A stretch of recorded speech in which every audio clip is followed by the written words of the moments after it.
Sir नमस्कार। नमस्कार sir. Sir क्या नाम है आपका? मेरा नाम महेश गायकवाड़ है। मैं अर्जुन नगर देवास, तहसील व जिला देवास, राज्य मध्य प्रदेश से हूँ। सर संत रामपाल जी महाराज से नाम दीक्षा लेने से पहले आप क्या भक्ति करते थे? सर मैं पहले भोलेनाथ की भक्ति करता था और ये माता जी के उपास वगैरह भी रखता था।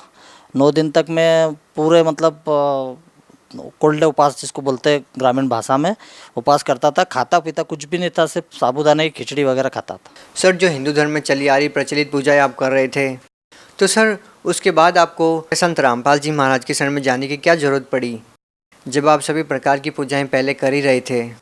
जी भगत सर, मैं ये पूजाएं कर रहा था और इनको करते करते मेरी गवर्नमेंट नौकरी, मुझे पता नहीं कब मैं नशे में डूब गया और इतना नशे में डूब गया कि शराब काफ़ी पीने लग गया, गुटखे पाउच खाता था और यहाँ तक कि उस शराब के नशे नशे के कारण मेरी नौकरी भी चली गई, सस्पेंड हो गया मैं।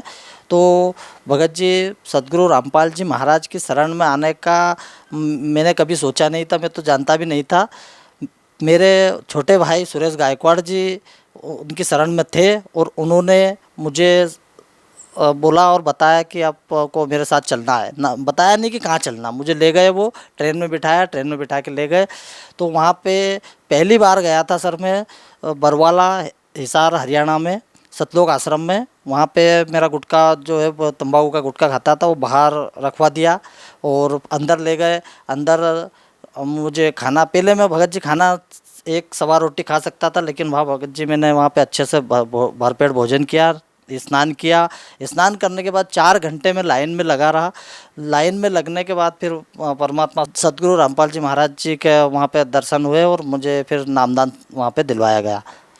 सर जैसा कि आपने बताया कि आपने संत रामपाल जी महाराज से नाम दीक्षा ली, सर संत रामपाल जी महाराज से जो भी नाम दीक्षा लेता है उनको कोई ना कोई लाभ जरूर होते हैं। सर आपको क्या लाभ हुए संत रामपाल जी महाराज से नाम दीक्षा लेने के बाद?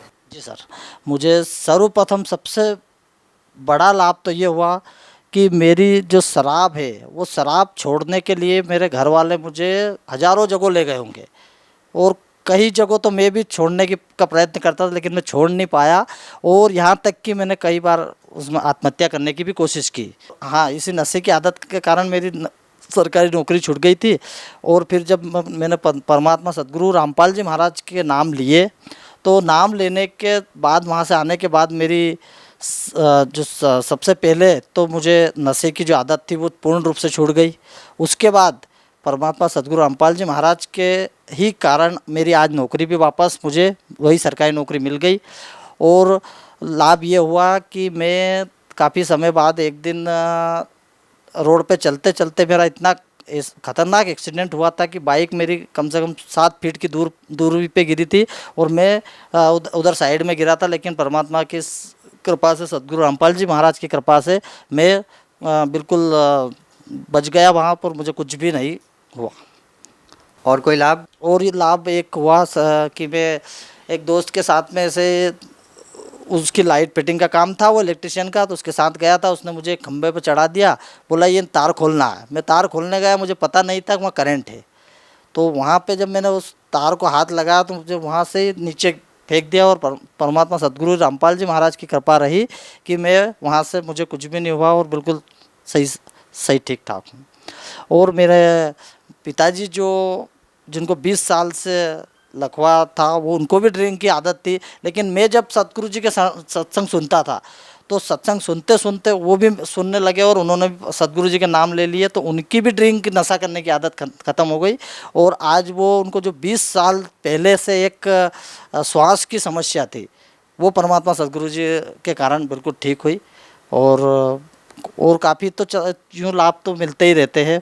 बहुत लाभ हुआ है, मतलब धन में भी लाभ हुआ कि पहले मैं भीख मांग के, चोरी करके और नशा करता था, लेकिन आज की तारीख में मैं बिल्कुल सक्षम हूँ, परिवार भी मेरा सही है। और मेरी पत्नी इस नशे के कारण जो चली गई थी मैके में, तो मेरा गुजरा हुआ घर रामपाल जी महाराज की कृपा से बिल्कुल वापस बस गया। सर जैसा कि आपने बताया कि आपको नशे की बहुत ज़्यादा लत थी, नशे की वजह से आपकी गवर्नमेंट नौकरी भी छूट गई, आप चाहकर भी नशा नहीं छोड़ पा रहे थे, तो सर ऐसा क्या हुआ कि आप संत रामपाल जी महाराज की शरण में जाते हैं और एकदम से आपका नशा छू मंतर हो जाता है? सर इसके पीछे क्या रहस्य है? जो भी संत रामपाल जी महाराज की शरण में जाता है उनका नशा तुरंत छूट जाता है। हम देखते हैं कि लोग चाहकर भी नशा नहीं छोड़ पाते हैं। जी, सही बोला सर आपने। नशा बिल्कुल व्यक्ति अगर इंसान चाहे कि मैं मेरी मर्ज़ी से नशा छोड़ दूं या फिर कहीं दवा दारू के छोड़ दूं तो वो छोड़ ही नहीं पाता। मैं तो खुद इसका मुख्य उदाहरण हूं। मैंने बहुत कोशिश करी लेकिन सद्गुरु रामपाल जी महाराज के नाम लेने के कारण जब मेरा नशा छूटा और तब मैं ये ज्ञान गंगा वगैरह नहीं पढ़ता था, लेकिन उसके बाद मुझे ऑटोमेटिक धीरे धीरे ज्ञान आया और मैं ज्ञान गंगा पुस्तक भी पढ़ने लगा, सद्गुरु जी रामपाल जी महाराज के सत्संग भी सुनने लगा टीवी पे। और जब सत्संग सुनते सुनते मुझे फिर ज्ञान बाद में प्राप्त हुआ, नशा पहले मेरा छूट गया। फिर मुझे लगा कि सद्गुरु रामपाल जी महाराज जी तो साक्षात परमात्मा है, वेद पुराण के हिसाब से अपना ज्ञान बताते हैं और उसके हिसाब से मुझे लगा कि यार वास्तविक में चीज़ है। तो फिर मैंने पुस्तकें पढ़ना शुरुआत की। और सर, जो लोग आज भी आपकी तरह नशा करते हैं और वो चाहकर भी नशा नहीं छोड़ पा रहे हैं, तो क्या संत रामपाल जी महाराज के शरण में जाने के बाद, उनसे नाम दीक्षा लेने के बाद, तो क्या उनका भी नशा छूट जाएगा? जी बिल्कुल परम सत्य, 100% विश्वास के साथ में कहता हूँ कि जो व्यक्ति सद्गुरु रामपाल जी महाराज की शरण में चला जाएगा उसका नशा तो क्या, मैं तो कहूँ कि मैंने कितने लोगों को देखा है, लोगों की कैंसर तक की बीमारियाँ दूर हुई है इनसे। तो नशा तो कोई आम बात है उनके लिए, कुछ बड़ी बात नहीं, छोटी सी बात है ये तो। सर, जैसा कि आप बता रहे हैं कि संत रामपाल जी महाराज ने आपका नशा छुटवा दिया, सर संत रामपाल जी महाराज का एक स्वच्छ समाज सुधार में क्या योगदान है? सर स्वच्छ समाज सुधार में योगदान तो क्या बताऊं, वो तो खुद परमात्मा है। वो तो इस देश को तो क्या पूरे विश्व को सुधारने के लिए आया है।